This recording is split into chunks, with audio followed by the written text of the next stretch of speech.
still being a close second. What are some of the areas that a lot of fintechs are really focused on? You mentioned around blockchain and AI and automation, but what are some of the kind of other areas that they're looking to really innovate in? You know, there are several areas, and you know what you tend to see, whether you're looking at London or you're looking at Silicon Valley or you're looking at New York or Singapore or Hong Kong, whichever one of these kind of, you know, heat centers that you're looking at for fintech innovation, everybody is in different places in terms of the development cycle of their curve of where they're investing and where the VC flows are being invested. What we typically tend to see here at the moment is that the lending ecosystem is starting to kind of cool down a little bit, and we've seen a spike up on the insurtech side, right? So a lot of activity in insurtech, clearly a lot of activity still in terms of blockchain and figuring out, you know, various applications of DLT. RegTech, very hot as well at the moment. RegTech remains very hot, and figuring out this ever-evolving regulatory landscape, which is just continually, you know, moving very quickly.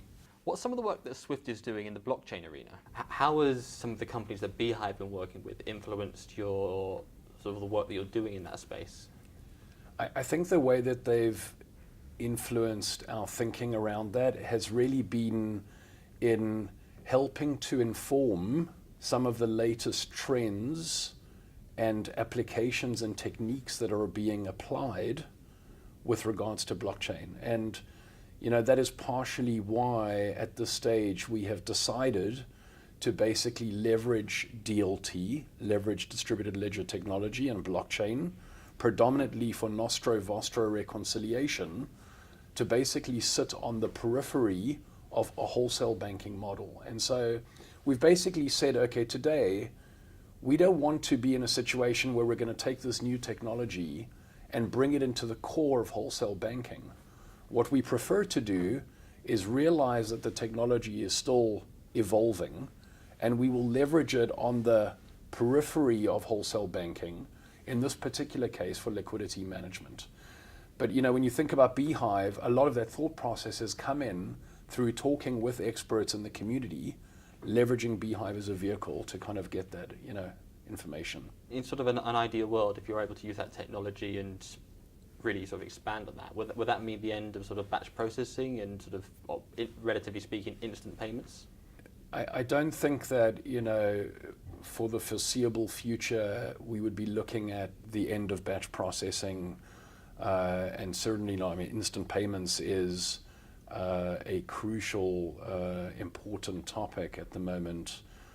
Whether you look at what the market infrastructures are currently doing, whether you look at the requirement of banks to play a role in the instant payments ecosystem, we fully support that, and we are supporting that today. And we can see some of that through our relationships with TCH and others, basically providing connectivity to instant payments. You know, so that is something we fully support, and kind of taking it to the next level. You know, we fully support this new technology.